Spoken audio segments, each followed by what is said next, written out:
खुलुमबाय लोगोफोर नोंथांमोनखौ गोदान खौराङाव बरायबाय। नोंथांमोननि थाखाय आं मोननैसो गोनांथार खौरां लाबोदों। अन्नानै नोंथांमोना भिडिअखौ फारि जोबजासे नायलांदो। गिबि खौराङाव दङ गवालपारा जिल्ला दुलाराय बर' फरायसा आफादजों लोगोसे गवालपारा जिल्ला बर' थुनलाइ आफाद आरो गवालपारा जिल्ला बर' आइजो अनसाय आफादनि जुथाइ बानजायनायाव फैगौ 4 जुलाइ 2022 अक्ट'खालि बर' बिजोंजों फरायनानै एसएसएलसि आरो एचएस आनजादाव सेथि थाखोआव उथ्रिसारनो हानाय फरायसा फरायसुलिफोर लोगोसे जिटिभिनि reality show' DID little master season 5 आव देरहासार जानो हानाय बर'नि आगोमा फिसा मुस्रि नबजित नार्जारीखौ बरायनाय आरो मान बावनाय हाबाफारि लानाय जादों। बेनिखायनो जानो गोनां हाबाफारियाव गासै फरायसा फरायसुलि रायजो राजा बिथांमोनखौ बाहागो लाहैनो थाखाय गवालपारा जिल्ला दुलाराय बर' फरायसा आफादा गुरै खावलायदों। उदालगुरि जिल्लानि खैराबारियाव बेसेन नाङै सावस्रि फाहामथाय बादा खुंदों। उदालगुरि जिल्लानि भेरगावआव थानाय निउ लाइफ मेडिकेल सेन्टाराव सानसेनि हाबाफारिजों बेसेन नाङै सावस्रि फाहामथाय बादा खुंदों। खैराबारियाव गोदानै लुफुंनाय निउ मेडिकेल हलाव मैया बायदि बेरामनि सायाव फिजिअथेरापिस्टजों बेरामफोरखौ संदाननाय जायो। बिनिनो मैया खैराबारियाव रायजो राजानि खाबुनि थाखाय बेसेन लायाजासे मोनसे फ्रि हेल्थ चेकआप हाबाफारि बानजायना ओनसोलनि गोबां नोरजिया सुबुंफोरखौ फाहामथाय होयो। बेनि गेजेरजों ओनसोलाव फिजिअथेरापिस्टनि सायाव मिथिनो मोनो आरो ओनसोलाव गोजोननाय थासारि लाबोदों।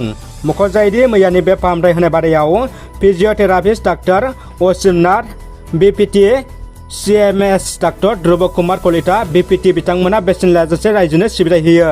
नाग्रिजुलि दख'रा एबसुआ बेसेन नाङै गोलोम बोथोरनि फोरोंथाय होनो थांखि लादों। सोलोंथायानो सुबुंनि जिउखौ जाफुंसारनायनि लामाखौ दिन्थियो। सोलोंथाय नङाब्ला सासे सुबुंनि जिउआनो आद्रा। बेनिखायनो सोलोंथाया बयनिबो थाखाय गोनांथि, जेरै थांना थानो थाखाय जिउआ गोनांथि। अदेबानि आथिखालनि बादायलायनाय मुगायाव गुबुन जौगानाय फोलेरनि सुबुंजों जुजिनोब्ला आदब आरो गुन गोनां सोलोंथाय लानायनि गोनांथि दङ। बे थांखि आरो नोजोरखौ गोसो होनानैनो नाग्रिजुलि दख'रा एबसुआ आदब आरो गुन गोनां सोलोंथाय होनायनि थांखिजों 4 जुलाइनिफ्राय 20 जुलाइसिम थाखो 8, 9 आरो 10 थाखोनि थाखाय बिगियान सानखान्थि आरो इंलिश ग्रामार आयदाखौ लानानै गोलोम बोथोरनि बेसेन नाङै फोरोंथाय होनायनि मावथांखि आखायाव लानाय जादों। बेनिखायनो नाग्रिजुलि दख'रा दुलाराय फरायसा आफादनिफ्राय 8, 9 आरो 10 थाखोनि गासै फरायसाफोरखौ काथरबारि गोजौ फरायसालियाव फैनानै सोलोंथाय लानो थाखाय खावलायनाय जादों। बिटिआरआव मुगैथाव लाजिथाव जाथाय। बाक्सानि बरबरियाव उन्दै हिन्जावसाखौ जिनाहारि खालामनाय जाथाया सोराङाव फैदों। बाक्सा जिल्लानि बरबरियाव मोनसे मुगैथाव जाथाय सोमजिदों। जाथायनि बागै मिथिनो मोननाय बायदिब्ला सासे उन्दै हिन्जावसाखौ इमरान आली मुंनि सासे लंपट दुथां सुबुङा ब्रा-ब्रायै हाग्रायाव लांना जिनाहारि खालामनाय जाथाया सोराङाव फैदों। नागालेण्डनि मन जिल्लायाव सा 6 KL सोद्रोमा हमजादों। नागालेण्डनि मन जिल्लायाव हमजानाय KL सोद्रोमाफोरखौ आपन बर्मन 25 बोसोर सोनाब बंग, तापस राय 25 बोसोर सोनाब बंग, मनज राय 26 बोसोर सोनाब बंग, बिष्णु बर्मन 16 बोसोर क'क्राझार जिल्ला, बिप्लब राय 24 बोसोर क'क्राझार जिल्ला आरो बिश्वजित राय 30 बोसोर क'क्राझार जिल्ला होननानै मिथिनो मोननाय जादों। आसाम पुलिस आरो नागालेण्ड पुलिसनि गोख्रों संदाननायाव KLनि सोद्रोमाफोरखौ 30 जुनाव हमनो हायो। मख'नो गोनांदि हमजानाय KLनि सोद्रोमाफोरखौ आथिखालाव क'क्राझाराव लाबोनाय जाबाय होनना मिथिनो मोननाय जादों। क'क्राझाराव मिरु इउपिपिएलनि मावफुं मेल। क'क्राझार सहराव थानाय प्रगति भवनाव मैया बेलासिनि 4 रिंगायाव मिरु इउपिपिएल दोलोनि मावफुं मेल खुंफुंदों। इउपिपिएल दोलोनि आफादगिरि एबा बिटिआरनि गाहाय खुंगिरि प्रमद बर'नि मासि सामलायनायाव खुंफुंनाय मिरु इउपिपिएलनि मावफुं मेलाव इउपिपिएलनि लोगो मावफुं आफादगिरि रायजो सभानि MP रानगोरा नार्जारी, गाहाय नेहाथारि राजु नार्जारी, नेहाथारि रन्जित बसुमतारी मावफुं सोद्रोमा आरो गुबुन गुबुन बिबाननि बिबानगिरिफ्रा बाहागो लायो।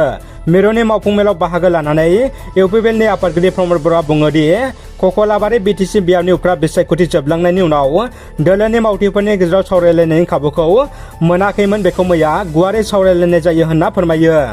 मैया मोनसे दुखुनांथाव जाथाय सोमजिदों। दुखु गोनाङै सानै बर'सानि जिउआ खैफोद गोनां हालोदाव। बाक्सानि खामार दैसा पथा दलां सेराव आरोबाव गंगार गारिजों सानै फरायसानि जाब्रबथाय जानानै थांबाय। जाथाया मैयासो जादों। मिथिनो मोननाय बायदिब्ला गोब्राब जखम जानायखौ 108 जों मेडिकेल लांदों। थांनाय थैनाया बिथांमोननि खाफालसै। खोनानो मोनदों बरपेटा मेडिकेल सहैबाय आरो सानैबो हां लानो हादोंब्लाबो खर'आव गाज्रि जोखोम जादों होनना मिथिनो मोनदों। मख'नो गोनांदि खौरां लिरजासिमाव बिथांमोननि आबुं सिनायथिखौ मिथिनो मोननाय जायाखै। दानिया फैदो जोबथा खौराङाव। फैगौ लकसभानि MP बिसायख'थिनि थाखाय इउपिपिएल दोलोआ थियारि जाबाय होनना बिटिआरनि एम रन्जित बसुमतारीया खौरां बिजोङाव बुंथियो। फैगौ जानो गोनां MP बिसायख'थियाव इउपिपिएल दोलोआ देरहानो हागोन होनना बिथाङा फोथायनाय दं होननाबो बुंदों। मख'नो गोनांदि 5 नं क'क्राझार लकसभा बियाबनिफ्राय दासिम नब कुमार सनिया खेबनै MP जाबाय। रादाबा एसेनोसै लोगोफोर। रादाबखौ जोबजासिम नायनो थाखाय नोंथांमोननिसिम गोजोननाय आरो साबायखर बावबाय। गोजोन्थों।